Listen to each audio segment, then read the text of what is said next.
유진투자증권의 한병화 이사님 나와주셨습니다. 안녕하세요. 안녕하십니까? 네, 간밤에 미국 물가가 또 CPI가 예상치를 상회하면서 나와가지고요. 그래도 유가와 원자재 가격은 피크아웃 하는 거냐 아니냐 여전히 논란이 좀 있는 것 같아요. 이사님 보시기엔 어떠시나요? 케바케입니다. 요즘 얘기로 케이스 바이 케이스인데 유가하고 천연가스 가격은 완전히 피크아웃 했다고 보기는 좀 아직은 어렵죠. 왜냐하면 러시아 이슈가 네. 아직 해결이 안 되고 있잖아요. 만약에 러시아가 지금 미국이 주도하고 있는 그 러시아산 원유에 대한 가격 캡을 씌운다든지 뭐 이런 이슈들에 대해서 극단적으로 대응을 하게 되면 단기간에 또 130불, 140불 갈 수가 있어요. 네. 네, 뭐 천연가스 가격도 마찬가지 이슈이죠. 하지만 이제 기본 그런 극단적인 케이스만 없다면 일단 WTI 기준으로 한 130불 피크에서 지금 한 100불 근처쯤 되니까 그 정도에서 좀 머무를 가능성이 높다. 왜냐하면 이제 러시아 사고 터지기 이전에 이제 유가가 고정돼서 움직였잖아요. 네. 그래서 그 정도인 것 같고요. 반면에 이제 메탈 가격들, 뭐 구리라든지 뭐 알루미늄, 아연, 철강 가격 이런 것들은 뭐 완연하게 피크아웃하는 모습이죠. 네. 왜냐하면 이제 그런 보용 소재들은 대부분 다 우리의 경기하고 직접 관련이 있잖아요. 그러니까 금리 인상을 어쨌든 지금 아주 빠른 속도로 하고 있기 때문에 네. 경기가 완전히 침체되든지 아니면 살짝 얕은 침체든지 이 두 가지의 경우가 있는 거죠. 그러니까 쿨다운이 경기가 된다는 그런 전제 조건이 있기 때문에 이미 메탈 가격은 완연하게 지금 어떻게 보면 고점 대비해서 급락을 했죠. 급락을 하는 모습을 보여서 인플레이션 전체적인 인플레이션은 피크아웃 하는 거로 보는 게 아주 합리적인 추론인 것 같습니다. 어제 보니까 12일인가 미국 EIA에서 7월 달 유가 전망 리포트를 냈더라고요. 쇼트도 항상 내잖아요. 근데 보니까 하반기 유가 전망을 좀 낮췄더라고요. 그게 그냥 유가가 빠졌기 때문에 낮췄다라고 혹시 보시는지 아니면 뭔가 특별한 한 달 사이에 변화가 있어서 유가 전망을 낮춘 건지 어떻게 보세요, 이사님 그 부분은? 경기죠, 경기를 조금 좀 시키려고 연준이 지금 그렇게 노력을 하고 있기 때문에 그 정책적인 효과가 올 하반기에 나타난다. 그렇게 돼야지 연준 입장에서도 이제 하반기로 가면 갈수록 금리 인상폭을 줄이고 내년도에는 좀 조정을 봐서 만약에 또 금리를 너무 좀 과다하게 침체되어 있다 싶으면 약간 내리는 그런 지금 그 스텝으로 가고 있기 때문에 당연히 조금 올 아마 그 드라이빙 시즌이죠. 그러니까 여름 요 정도만 지나면 미국 내의 가솔린 가격들은 좀 안정세로 갈 것으로 그렇게 판단하고 있습니다. 네. 그 이사님께서 담당하시는 섹터가 신재생 에너지와 배터리 쪽을 하고 계신데요. 이게 유가가 원래 올라가면 이런 신재생 시장이 좋았었고 유가가 에너지 가격이 내려가면 조금 오히려 안 좋았었는데 요즘에는 좀 복잡해진 것 같아요. 다이나믹스가 복잡해졌다고 할까요? 어떻게 보시나요? 유가가 그런 적은 내려가도 없습니다. 아 그래요? 유가랑 네. 재생에너지와의 코릴레이션 상관관계는 없어요. 원래 없고 그냥 정책의 함수예요. 네. 재생에너지는 정책의 함수고 그 정책의 함수의 맨 상단에 있는 것은 이제 탄소 중립이죠. 예전에는 사실은 이게 탄소 중립이라기보다는 뭔가 좀 좀 약간 모호한 정책 목표들이었죠. 그러니까 뭐 지구 온난화를 갖다 낮추자 뭐 이런 것들이었는데 이제는 딱 이제 명확하게 일어난 거예요. 탄소 중립. 그러니까 탄소를 제로로 만들겠다는 거고 네. 불가능한 영역은 이제 약간 그 뉴트럴하게 만들겠다 뭐 그런 내용인데 그래서 그런 정책들이 약간 후퇴되거나 움직이거나 그럴 때마다 이제 재생에너지는 설치량이 왔다 갔다 했고 유가하고는 전혀 관련이 없어요. 여기 이제 제가 낸 자료에 네. 지금 도표 1번을 제가 띄워놨는데 시청자들 잘 보이실지 모르겠네요. 네. 도표 1번을 보시면 이게 이제 지난 20년간 2003년부터 최근까지의 유가와 풍력 설치량의 차트입니다. 연간 설치량. 네. 세 번의 유가 급락기가 있었죠. 리먼 사태 그리고 2015년, 16년경에 있었던 유럽의 재정위기와 또 이때 미국의 쉐일 오일의 생산 급증 그에 따른 유가 급락. 그리고 요번에 이제 코로나로 인한 마이너스 유가. 요 세 번이 있었잖아요. 그때마다 보시면 밑에 회색 막대기가 올라가죠, 오히려. 네, 안 빠지고. 그러네요. 네. 예, 그래서 유가하고는 사실은 아무런 상관이 없어요. 초창기에는 유가하고 뭐 전혀 상대가 안 될 정도로 재생에너지가 가격이 비싸서 네. 정책으로 계속 밀어붙였기 때문에 상관이 없었고요. 지난 한 뭐 그 10년 전 정도부터는 경제성은 이미 갖췄는데 그것만 가지고 이제 그 정도 설치량 가지고 안 된다. 탄소 중립을 달성하기 위해서는. 그래서 이제 계속 그 뭐 전 세계에서 정책적인 푸시를 하다 보니까 이제 이런 상황이 났죠. 그래서 많은 분들이 이게 이제 해외에서는 그래서 유가하고 전혀 상관없이 움직여요, 주가들이. 네. 재생에너지 주가는 유가의 변수가 전혀 아닌데 우리나라는 유독 좀 그래요. 우리나라는. 그래서 우리나라에 이 상장돼 있는 종목들은 유가가 빠질 때는 뭔가 좀 주가가 약세를 보이는 양상들이 좀 있죠. 네. 있는데 그거는 논리적으로는 전혀 맞지는 않습니다. 아, 정책 말씀을 하셔서요. 그러면 이게 결국에는 정책이 끌고 가는 산업이라고도 볼 수 있을 텐데요. 최근에 독일이나 영국, 유럽에서 재생에너지를 비중을 더 확대한다 이런 관련 법안이 통과가 됐다 이런 뉴스를 봤는데요. 내용은 어떤 내용이고 어떻게 흘러갈지 어떻게 보시나요? 뭐 그럴 수밖에 없는 게요. 그 러시아 때문에 그렇잖아요. 그렇죠. 그러니까 러시아가 전쟁을 일으켰는데 아주 이번에 그 뼈저린 그 아마 반성을 했을 겁니다. 유럽의 대부분의 지도자들 또는 이제 국민들이 그러니까 이미 한 번의 기회가 있었죠. 2015년도에 러시아가 이제 우크라이나 크림반도를 병합을 그쵸. 할 때 그 당시에도 이런 얘기가 있었어요. 아, 이거 러시아 때문에 나중에 큰일 나는 거 아니냐 이랬는데 오히려 그때 러시아의 화석연료에 한 발을 더 들어갔어요.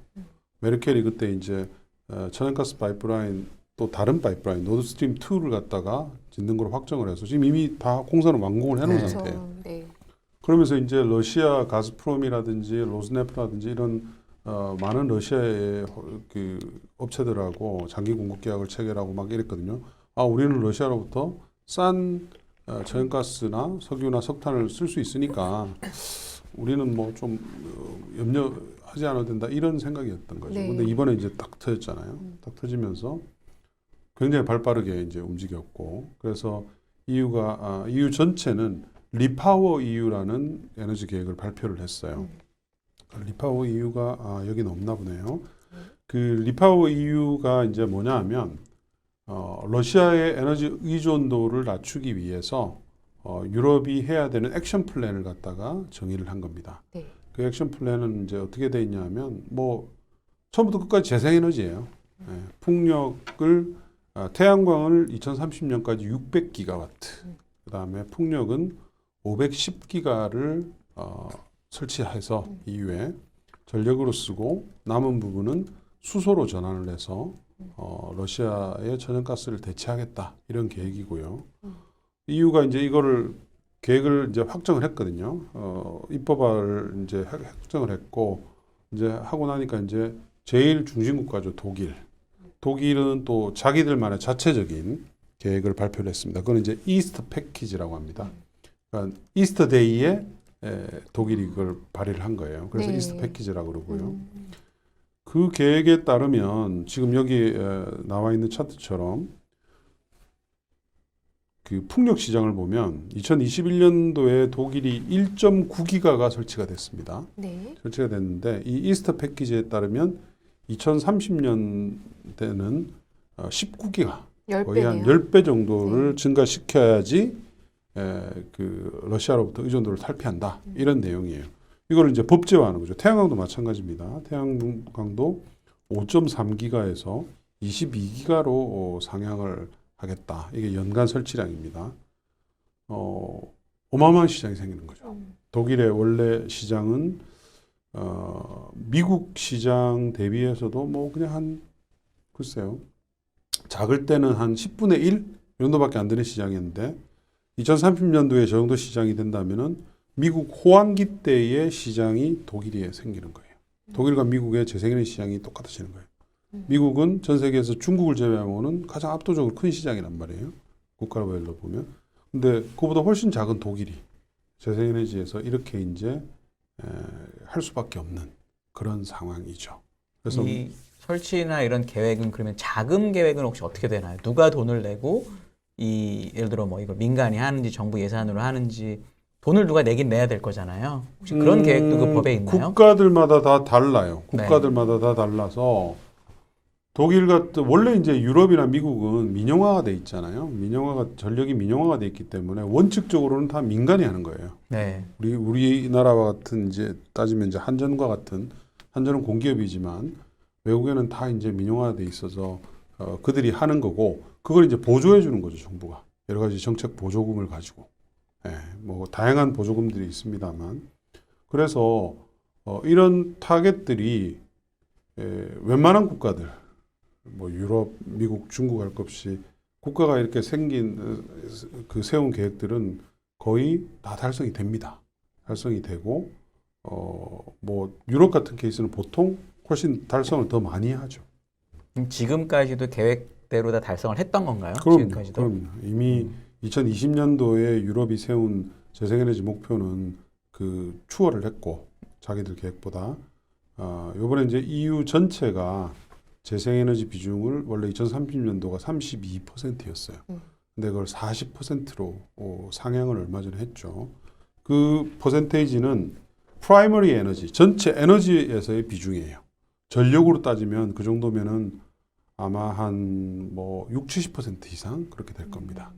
이번에 이제 독일의 계획은 2030년까지 전력 전체에서 재생에너지 타겟을 80%를 목표로 하고 있어요. 그러면 지금은 혹시 몇 프로 정도 돼요, 독일은? 작년 말 전력에서는? 기준으로 여기 있죠. 작년 말 기준으로 네, 여기 풍력, 태양광, 바이오매스, 수력 요까지가 재생에너지입니다. 네. 요거 다 합치면은 46%. 네. 그러니까 어마어마하죠. 우리나라는 재생에너지 비중이 지금 8%가 좀 안 돼요. 네. 네. 저거 독일이 그러면 저 정도 되는 데까지 몇 년 걸렸습니까? 지난 이렇게 과거를 봤을 때. 본격적으로 한 거는 한 5, 6년 정도 걸렸고, 뭐 초창기부터 따지면 한 20년 걸렸죠. 그럼 앞으로는 훨씬 더 빨라진다 이렇게 보시는 그렇죠. 거군요. 예, 이제는 뭐 거의 전체 전력의 절반이 재생에너지이고, 지금은 뭐 풍력, 태양광의 단가가 워낙 많이 싸져서 이런 석탄, 그러니까 독일이 이런 걸 안 하는 이유가 있어요. 이게 훨씬 더 싸요. 풍력, 태양광이 석탄, 원자력, 전력가스보다 더 싸다고요. 그러니까는 안 할 이유가 없는 거죠. 기업들도 마찬가지고. 그래서 이게 자연스럽게 그 시장 경제 원리에서 돌아가게 돼 있는 거예요. 독일은 이제 그럼 돈이 있어서 그렇다 치고 다른 유럽 국가들은 아까 말씀하신 EU 계획에 만약에 그걸 못 지키면 혹시 어떤 페널티가 있나요? 이게 EU 전체 국가가 많으니까 여력이 안 되는 국가도 있을 수 있고 뭐 태양광이나 풍력이 적합하지 않은 지역도 있을 수 있잖아요. 그런 경우는 혹시 어떻게 하기로 돼 있나요? 그 말씀하신 계획에는? 그 안에 자세한 메커니즘은 아직 공표가 안 됐어요. 공표가 안 됐는데 숫자만. 네. 그런 것들은 이제 우리가 그 큰 틀에서 보더라도 우리가 그 이미 확정한 탄소 중립 계획 있잖아요. 거기 안에 이제 그런 내용들이 다 들어 있어요. 탄소 감축 목표는 절대 후행하지 못하도록 되어 있고 그리고 매년 이제 오디트를 받아요. 감사를 받아야 되고 하여튼 여러 가지 장치들이 있고 뭐 그 목표에 대해 그러니까 유럽이나 미국 같은 국가 이 지역은 그 목표가 굉장히 중요한 숫자로 인식을 하고 있기 때문에 한번 정하면 그걸 갖다가 뭐 목표는 목표지 그런 건 없어요. 네. 그러면은 당장 소송전이 빗발칩니다. 수많은 환경단체들이 소송을 하죠. 네, 그럼 유럽이 독일을 비롯해서 앞으로 이렇게 재생에너지 비중을 더 높인다라고 했을 때 국내 기업들이나 산업에는 어떤 영향이 있을까요? 국내 업체들은 사실은 우리나라 시장은 작기 때문에 대부분 네. 수출해왔잖아요. 태양광도 마찬가지고 풍력도 마찬가지고 하기 때문에 당연히 긍정적입니다. 국내에 있는 업체들. 국내 기업들의 경쟁력은 어느 정도 수준인 거예요? 태양광은 네. 그 선발 업체들이 잘 하고 있죠. 이 하나솔루션, 뭐 글로벌 어쨌든 탑 10 안에 드는데 그게 대단한 거예요. 태양광은 중국이 모든 것을 다 장악을 하고 있어요. 그렇죠. 중국이 생산 캐파, 모든 원재료 생산 캐파의 거의 80% 이상을 중국이 가지고 있기 때문에 근데 이제 어쨌든 한화는 중국의 업체를 인수를 했고 독일의 업체를 인수를 했고 그러면서 탑 10 안에 지금 자리를 잡고 있고 잘하고 있고요. OCI는 좀 작긴 해요. 폴리실리콘 옛날에는 뭐 굉장히 선두권이었는데 이제는 뭐 중국 업체들하고 비교가 안 될 정도로 작긴 합니다만 그래도 어쨌든 선발 업체 중에 하나였기 때문에 좀 잘하고 있는 편이고요. 반면에 이제 풍력은 세트 메이커는 없어요. 국내에는 있긴 한데 그건 다 국내용입니다. 반면에 이제 타워를 만드는 CS 윈드라든지 하부 구조물을 만드는 이제 상강이멘티라든지 이런 회사들은 글로벌 탑 플레이어들이죠. 네, 그래서 그러니까 좀 그러니까 제가 정책을 만드는 사람 입장이라면 이대로 안 놔두죠. 되게 흥미로운 나라예요, 우리나라가. 네. 왜 흥미로운 나라냐면 정작 우리나라는 재생에너지 시장이 별로 없단 말이에요. 그나마 문재인 정부 때 막 하자 그래서 태양광만 연간 한 4기가 정도 설치까지 올라왔고 네. 풍력은 1년에 뭐 100메가도 설치가 안 되기 때문에 100메가도 작년에 설치가 안 됐기 때문에 시장이 아예 없는 거예요. 그러네요. 그런데도 우리나라에는 탑 플레이어들이 있는 거예요. 그리고 우리나라에서 마음만 먹으면 풍력도 머리부터 발끝까지 다 할 수 있어요. 기계 산업이 발전해 있기 때문에. 네. 그런데도 국내 시장은 아이러니컬하게도 거의 시장이 없다. OECD 국가 중에서 이런 국가는 없어요. 그러니까 대단히 재미있죠. 네. 네. 그럼 국내에서 만드는 거는 대부분 유럽으로 간다면 유럽 시장이 저렇게 커지면 한국 기업들이 그래도 좀 경쟁력이 있어서 수혜를 볼 거다 이렇게 보시는 건가요? 잠재 시장이 커지니까 당연히 유리하죠. 특히 그 국내의 베이스만 있는 게 아니고 대부분 다 업체들이 해외 베이스들이 많이 있잖아요. 네. 하나도 그렇고 네. 뭐 CS윈드도 유럽에 공장들이 많이 있고 그리고 여기서 또 쇼핑을 하는 상강이멘트 같은 케이스도 해외 쪽 시장이 커지면 유리하고 그래서 전체적으로 수혜를 많이 봅니다. 네. 시장이 커지면. 그 이사님 보고서에서 그 풍력의 고정 가격 입찰제의 수혜를 말씀하셨는데요, 한국 기업에. 근데 고정 가격 입찰제가 무엇이길래 국내 기업들이 수혜를 볼 수 있는지가 또 궁금한데요. 그 말 그대로 고정 가격. 그러니까 어떤 국가나 다 재생에너지 시장을 활성화시킬 때 초창기에는 네. 사업자들의 수익성을 확정을 해줘야 되잖아요. 근데 재생에너지는 변동 전원이기 때문에 이제 그게 이제 확정이 잘 안 되죠. 확정이 잘 안 되는데 그래서 이제 항상 고정 가격으로 정부라든지 또는 그 사업자들이 그거를 딱 사주는 체계를 만들어요. 그걸 이제 고정 가격 입찰제라 그러고 태양광은 우리나라 문재인 정부 때 이미 했어요. 그거를. 그러니까 태양광 사업자들이 발전을 하게 되면 20년 동안 동일한 가격으로 그 생산된 전력을 사주는 거예요. 네. 그러면 사업성이 확정이 되겠죠. 그렇죠. 사업성이 확정돼서 별로 오차가 크질 않아요. 그럼 이제 그거를 가지고 모든 파이낸싱이 일어나고 사업이 쭉 흘러가는 거예요. 그게 이제 우리나라 태양광 시장이 연간 한 4기가까지 성장한 가장 큰 요소였어요. 네. 요소였는데 풍력은 안 했었거든요.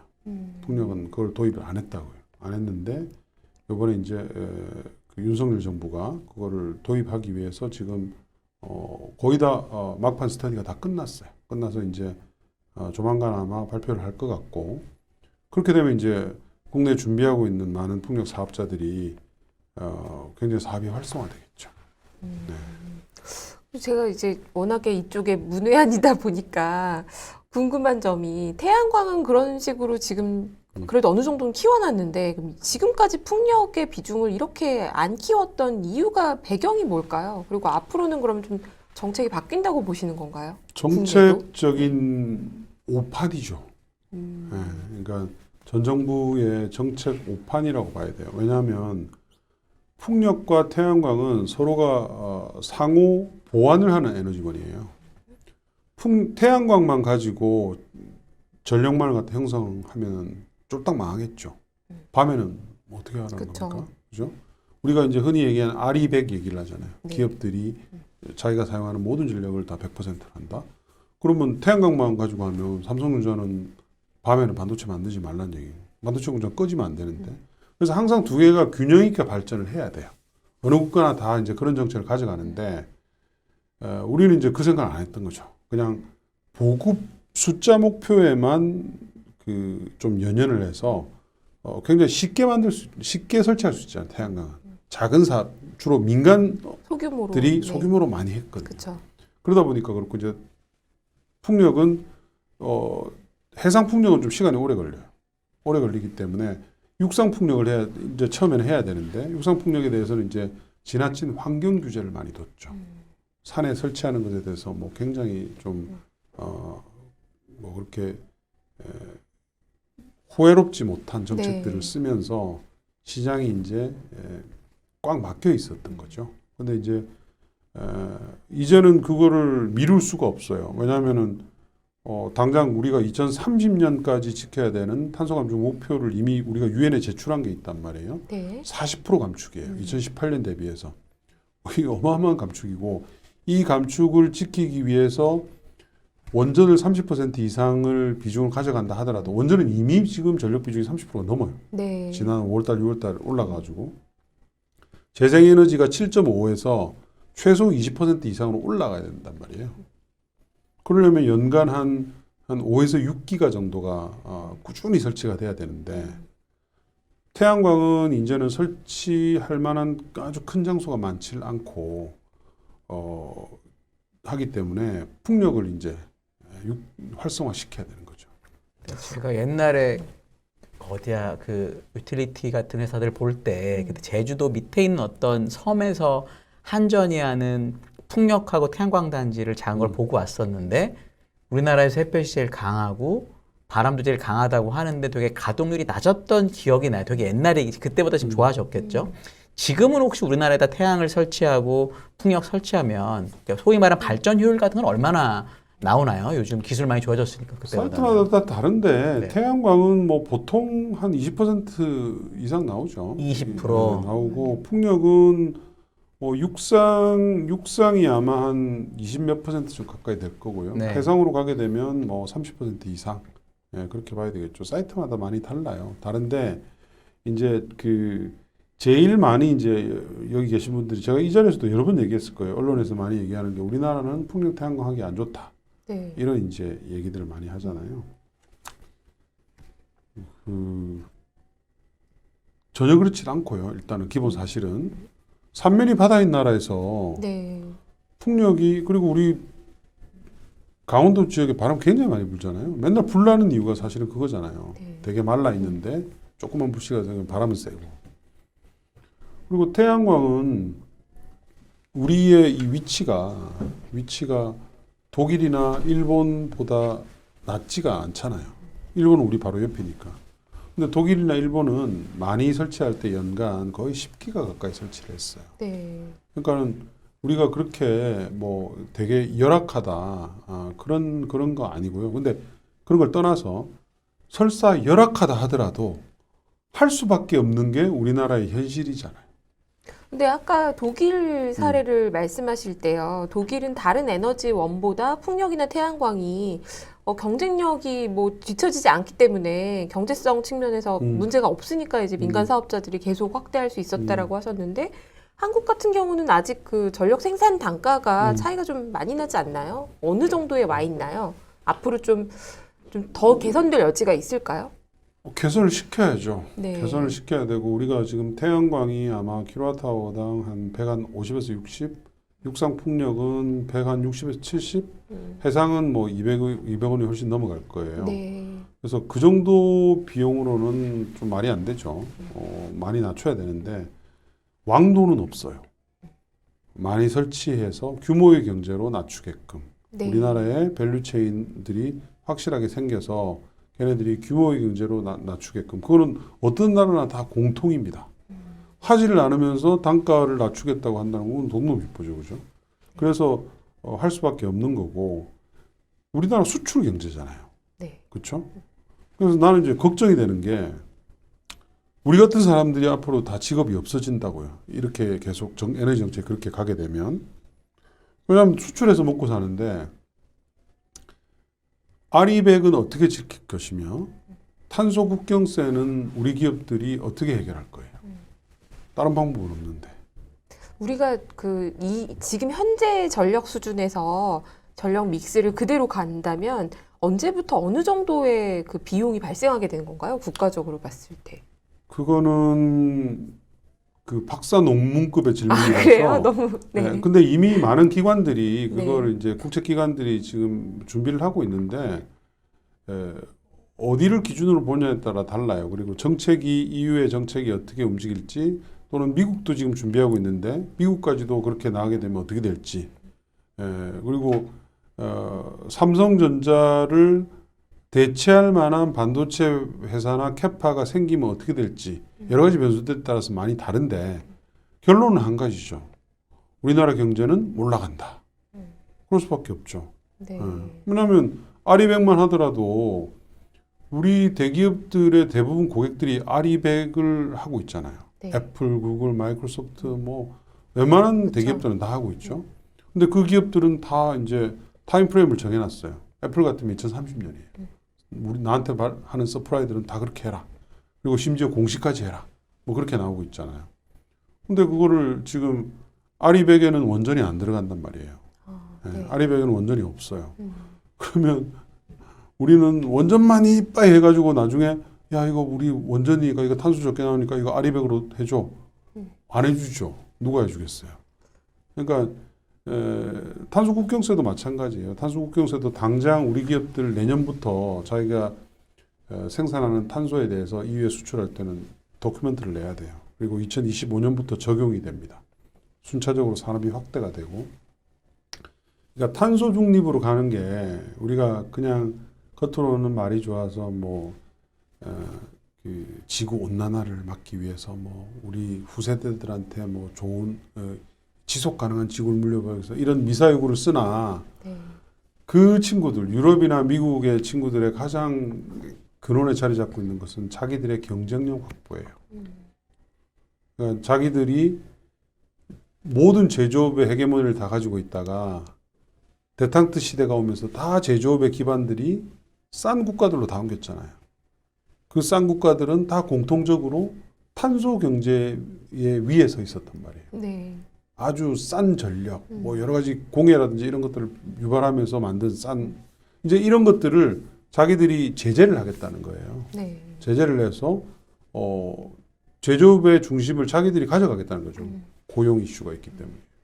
그러니까는 지금 이렇게 그 한가롭게 정책을 펴고 있을 때가 아니에요. 그러니까 우리나라가 수출하는 경제가 아니고 내수로 돌아가고 이렇게 하는 경제면 별로 사실은 그렇게 걱정 안 해도 돼요. 근데 우리는 수출 안 하면 끝장나는 경제잖아요. 수출로 먹고 사는 나라인데. 그러면은 프랑스가 원전이 60%가 넘거든요. 70%. 예, 70 그렇게 넘는데 거기는 뭐래요? 독일은 저런데 프랑스는 EU에서 나름 힘 좀 쓰니까 독일하고 프랑스가 거기는 어떻게 이거에 대해서 예를 들어 아리백이 원전이 빠진다고 하시니 그럼 프랑스도 만약에 독일의 뭔가를 산업하고 할 텐데 그런 건 혹시 그 나라에서는 어떤 반응이나 대책이 있나요? 왜냐하면 저희보다 2배 정도 되는 거니까. 아리백은 대책은 없어요. 그래서 프랑스의 제조업 기반이 별로 그렇게 크질 않죠. 근데 제조업 에어버스도 있고 의외로 근데 프랑스가 화학 회사도 많고 그러니까 약간 프랑스가 한국의 옛날 그러니까 미래 버전 비슷하게 여러 가지 산업을 유럽에서 다 하는 거의 유일한 나라인데 그러면은 걔네 어떻게 해요? 에어버스도 있고 거기다가 사실 독일도 지금까지 원전에 대해서 좀 부정적인 게 있었지만 최근에 워낙에 러시아 사태가 커지면서 에너지 대란 얘기가 나오면서 독일조차도 원전 가동을 해야 된다는 논란이 있잖아요. 그럼 프랑스나 독일이나 앞으로 어떻게 될까요? 이 원전에 대한 정책. 프랑스는 이미 마크롱이 당선되면서 원전 비중을 50% 언더로 낮추겠다고 이미 발표를 했죠. 네. 최근에 원전 또 신설해야 된다고 얘기는 하고 있으나 어쨌든 거기는 원전 비중을 낮출 수밖에 없어요. 왜냐하면 지금 프랑스 원전이 50개가 좀 넘어요. 그중에서 절반이 멈춰 있어요. 그중에 절반이. 한 10개 정도, 그러니까 20몇 개가 멈춰 있는데 그중에서 한 10개 정도는 메인터넌스지만 2개 정도의 원전은 문제가 생겨서 멈춘 거예요. 왜냐하면 오래됐기 때문에 네. 오래된 원전이 원전일수록 미세한 보이지 않는 여러 가지 프랙션, 그러니까 뭐라 그래요? 약간 금 가는 거 이런 것들이 막 생기거든요. 네. 그리고 프랑스 원전 내는 우리나라와 달리 강가에 있는 원전들이 꽤 많이 있어요. 그런 원전은 앞으로는 다 셧다운 될 수밖에 없어요. 아, 물이 없잖아요. 네. 지금 뭐 40몇 도 이렇게 올라가는데 물이 뜨거워지기 때문에 뜨거운 물로 어떻게 냉각을 하겠어요. 네. 그래서 비중을 낮출 수밖에 없고 제조업 비용 차이가 너무 많이 나죠. 프랑스랑 독일은. 독일은 완전히 제조업의 국가잖아요. 그렇죠. 그래서 독일의 아까 재생에너지 비중이 50%라고 그랬잖아요. 그다음에 독일의 원전에 대한 이슈는 일부 정치인, 일부 단체에서 주장은 하고 있으나 우리나라 일부 언론에서 나오는 것처럼 독일이 원전을 뭐 다시 할 수 있다 이런 얘기는 가짜 뉴스예요. 아, 그래요? 여러 번 독일의 연정의 슐츠 총리라든지 하백 부총리가 여러 번 얘기를 했는데 왜 자꾸 우리나라 언론에는 자꾸 그런 얘기를 하는지 모르겠어요. 원전에 재가동은 없다 하고 이미 여러 번 얘기했어요. 원전의 재가동이 쉬운 게 아니에요. 그 원전을 한번 꺼놓은 원전을 다시 이제 한다거나 네. 계획을 끄는 것으로 해놨는데 다시 이걸 한다거나 하는 게 굉장히 어려워요. 네. 이 원전의 그 여러 가지 이제 핵 연료의 문제라든지 끝나고 난 뒤에 폐기물을 또 어떻게 이송하는지 이런 계획들이 쫙 다 짜져 있단 말이에요. 그래서 독일은 만약에 긴급할 경우에는 폐쇄하기로 했던 석탄 발전소를 좀 더 돌리는 것으로 그렇게 비상 계획을 짜고 있어요. 하나가 또 요즘 많이 물어보시는 게 말씀하신 대로 신재생이 되게 중국이 많은 제조 관련된 헤게모니를 갖고 있잖아요. 그래서 만약에 에너지가 신재생으로 많이 전환이 되면 에너지의 약간 헤게모니를 중국이 쥐게 되기 때문에 미국이나 유럽 같은 서양 사람들이 그걸 원하지 않을 거다. 그래서 결국은 나중에 빠그러지는 거 아니냐라고 물어보는 분도 있더라고요. 이거에 대해서는 이사님 혹시 어떻게 보세요? 그건 제정신이 아닌 소리죠. 어떤 면에서 얘기 좀 해주시죠. 네. 이미 중국이 풍력이고 태양광이고 전기차고 모든 헤게모니를 다 장악을 했어요. 네. 이미. 그러면 전 세계가 탄소 중립을 하면 안 되죠. 그렇잖아요. 그래서 적당히 하는 거다. 뭐 이렇게 얘기하는 분들도 있고. 그거는 말이 안 되는 소리고. 그래서 이제 지금 경제 체제가 신냉전 체제로 들어가는 거예요. 그렇죠. 그 신냉전 체제를 알리는 신호탄이 러시아의 우크라이나 침공이죠.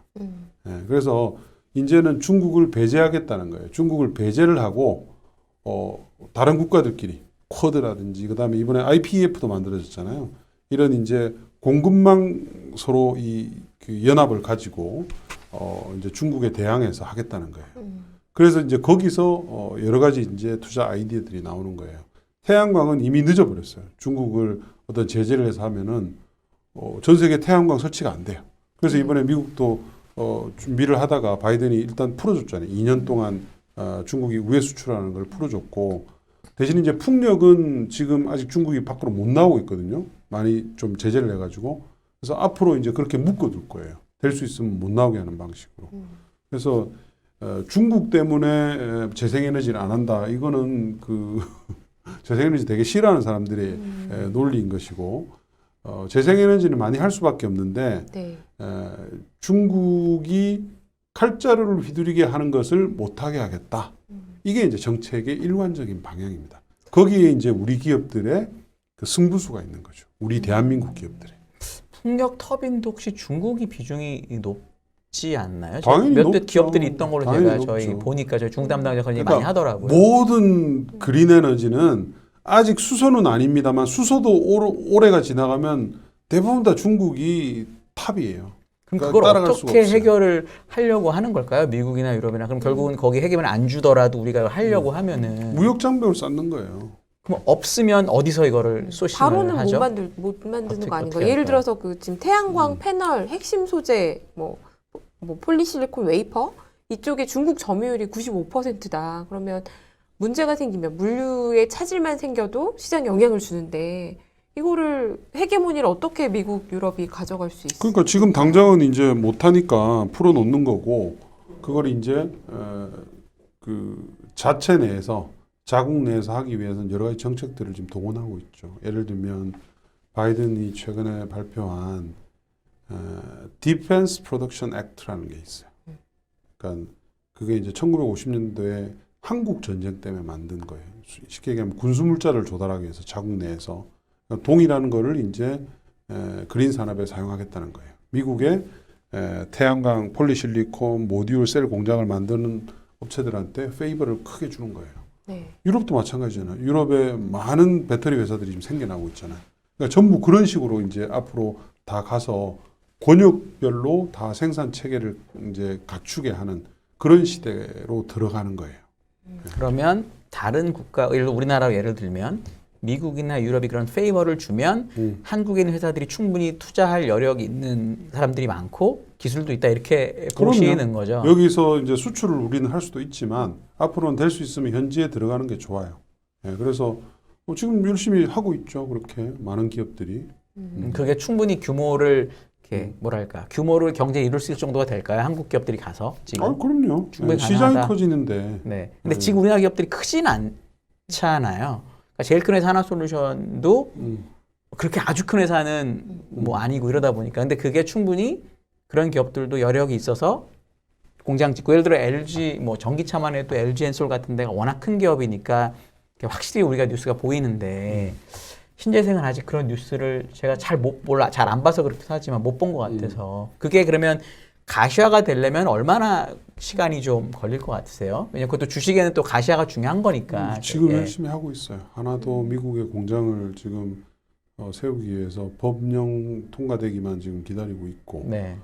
그다음에 풍력으로 따지면 뭐 우리 그 세아홀딩스 지금 영국의 해상풍력 하부 구조물 공장 투자를 이미 4천억 투자하는 걸 발표를 했잖아요. 네. 그런 이제 업체들이 뭐 CS 윈드는 이미 뭐 전 세계 곳곳에 공장을 인수하거나 짓고 있고, 그래서 우리 업체들은 굉장히 잘해요. 예. 문제는 이제 국내만 문제인 거예요. 국내만. 예. 국내만 문제인 것이고 기업들은 상관이 없어요. 그러니까 주식하시는 분들은 크게 걱정 안 하셔도 돼요. 국내 비중이 어차피 우리나라에 안 하면 해외로 나가면 네. 그뿐이니까. 그리고 공장들도 마찬가지예요. 그러니까 뭐 삼성전자의 반도체 공장 같은 건 좀 옮기기 힘들겠죠. 근데 이런 식으로 계속 우리나라가 재생에너지 확보가 늦어져서 다른 국가들하고의 경쟁력 격차가 벌어지게 되면 우리나라 기업들은 다 해외로 나간다고요. 해외에다 공장 붙여버리면 그만인 거예요.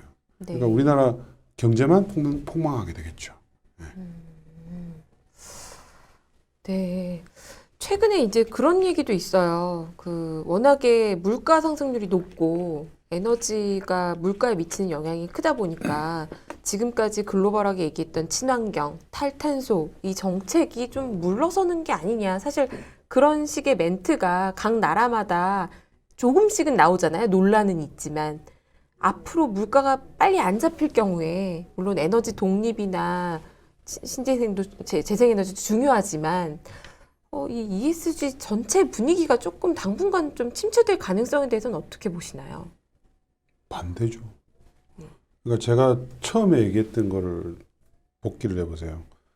풍력, 태양광의 발전 단가가 화석연료보다 훨씬 더 낮다고 이미 낮다고 말씀드렸잖아요. 네. 미국도 유럽도 중국도 모든 국가들이 다 낮아요. 우리나라 제외하고. 예. 이미 낮아요. 네. 훨씬 더 낮은데 요즘 어떻게 됐겠어요? 천연가스 다 폭등했잖아요. 그렇죠. 이제는 비교할 수가 없어요. 가격을 비교할 수 없을 정도로 낮다고요. 네. 그러니까 이번에 아까 제가 모두에 얘기했잖아요. 리파워 EU라는 플랜 안에 재생에너지 플랜밖에 없다고요. EU의 그 계획 안에. 네. 만약에 지금 뭐 유럽의 전기요금이 가격이 얼마나 높은지 아세요? 우리나라가 지금 조금 올려서 110원 근처잖아요. 독일이나 영국이나 뭐 모든 유럽 국가들이 우리보다 미니멈 2배에서 3배, 4배예요. 네. 가격이. 예. 근데 그 가격들의 상승의 주요 요인이 아니죠. 그냥 유일한 원인이 천연가스하고 석탄, 원유 이렇잖아요. 네. 그죠? 풍력 태양광이 아니라고요. 그러니까 풍력 태양광을 많이 하면 많이 할수록 낮아지는 거예요. 에버리지 코스트는. 네. 그래서 이거는 이미 확정된 게임이에요. 확정된 게 이번에 한 번 더 러시아 이슈로 인한 이게 한 번 더 이제 사람들 가슴에 비수를 팍 꽂아주는 거죠. 빨리 했었어야지. 네. 그렇게 되는 거예요. 근데 이제 일부 이제 아까 제가 얘기했던 이 화석 연료를 또 옹호하는 일부 세력들이 있잖아요. 이런 사람들이 이제 이렇게 하는 거죠. 야, 러시아 때문에 안 된대. 석탄 발전도 하고 뭐 천연가스 전도 새로 하고 뭐 이렇게 얘기를 하면서 마치 이게 무슨 분위기가 바뀐 것처럼 그렇게 얘기하는 거예요. 그건 논리적으로 전혀 맞지가 않아요. 그러니까 그거는 그런 얘기가 맞으려면 한 20년 전쯤에 그런 얘기가 했었어야 돼요. 네. 그때는 보시도 비쌌기 때문에 이걸 하면 할수록 코스트가 올라가는 거예요. 전체적인 코스트가. 이제는 그래서 재생에너지가 인플레이션 파이터예요. 파이터. 인플레이션을 적극적으로 막기 위해서는 재생에너지 확대밖에 없다. 돈이 안 들잖아요. 퓨얼 코스트가 안 들잖아요. 인스톨레이션 코스트밖에 안 드는 거예요. 초기에. 예. 그래서 굉장히 확산하는 계기죠. 네. 저희 이제 마지막 질문을 드려야 될 것 같은데요. 시청자분들 중에서 이런 질문도 해주신 분이 계세요. 그 원자력에 투자하신 분들도 원전 관련주에 투자하신 분 어떻게 하셔야 되냐, 요것도 있었고요. 그래서 마지막에 종합적으로 원전 포함해서 에너지 관련주에 투자하신 분들께 조언을 좀 해주신다면 어떤 말씀을 해주실 수 있으실까요? 원전을 제가 너무 안 좋게 얘기하면은 좀 현 정부의 정책과 너무 안 맞아서 네. 팩트만 말씀드릴게요. 네. 팩트만 말씀드릴게요. 원전은 탄소를 적게 배출하는 에너지원이라는 것은 팩트입니다. 전생의 주기를 보더라도 원전과 태양광 패널이 비슷해요. 탄소를 배출하는 그 정도가 풍력보다는 조금 더 높고요. 그래서 탄소 중립 시대에 일정한 롤이 있는 거는 맞아요. 네. 그거는 맞고, 근데 이미 원전은 철지난 노래, 쉽게 얘기하면. 벌써 한 5, 60년 된 비즈니스고, 이 비즈니스가 지속 가능하게 살아남으려면 경쟁력을 확보해야 되는데, 전 세계 어느 국가나 다 대한민국을 제외하고 원전의 발전 단가가 재생에너지 대비해서 몇 배가 높아요. 네. 특히 이게 후쿠시마 사고가 딱 터지면서 강화된 안전규제 때문에 점점 더 높아지고 있고, 원전이 또 뭐가 있어요? 폐기물이 있잖아요. 그렇죠. 영구 보관해야 되는 핵 폐기물이 있잖아요. 그것에 대한 코스트를 어떻게 분담을 하느냐에 따라서 원전에 대한 단가는 고무줄이에요. 그렇지 않겠어요? 그쵸. 10,000년을 보관하느냐, 20,000년 보관 기준으로 하느냐, 100,000년 보관 기준으로 하느냐, 무한정 보관해야 되는데, 네. 그래서 원전은 경쟁력을 상실한 지 오래됐어요. 이번에 만약에 원전이 경쟁력이 있다면 EU의 대책에 원전이 들어가 있어야 되겠죠. 근데 들어갈 수가 없죠. 왜냐하면 EU나 미국에서는 원전을 건설하는데 15년 이상 걸려요. 내가 지금 당장 올 겨울에 쓸 그 에너지가 없는데 원전 짓겠다는 계획을 발표할 수가 없잖아요. 네. 네, 그래서 원전 투자하시는 분들은 뭐 우리 정부의 정책이, 윤석열 정부의 정책이 원전에 대해서 굉장히 우호적이기 때문에 저는 단기적인 매매하시는 분들은 뭐 그거는 본인들 의지에 달려 있는데, 중장기적으로 봐서 내가 에너지 산업의 어떤 구조의 변화에 배팅하고 싶다, 좀 네. 길게 보고, 그런 분들은 원전에 투자하시면 안 되죠. 재생에너지를 분할해서, 요즘같이 이렇게 주가가 여러 가지 요인들로 안 좋을 때 계속 분할해서 투자하시면 2년 전에 있었던, 왜 코로나 때 전부 다 템버가 다 났잖아요. 네. 풍력도 태양광도 그렇고 이런 것들이 주기적으로 찾아옵니다. 네. 에너지는 어떻게 보면 좀 긴 시각에서 네, 바라보면서 투자를 해야 되지 않나, 이런 말씀을 해주신 것 같아요. 네, 오늘 물가 때문에 여러 고민이 많은 날 이렇게 나와주셔서 에너지 정책, 풍력, 태양광, 원전까지 해주셔서 감사드리고요. 다음에 또 저희가 또 관련된 얘기가 있을 때마다 모시도록 하겠습니다. 네, 1부 이만 마치도록 할게요. 유진투자증권의 한병화 이사님이셨습니다. 감사합니다. 네, 감사합니다. 감사합니다.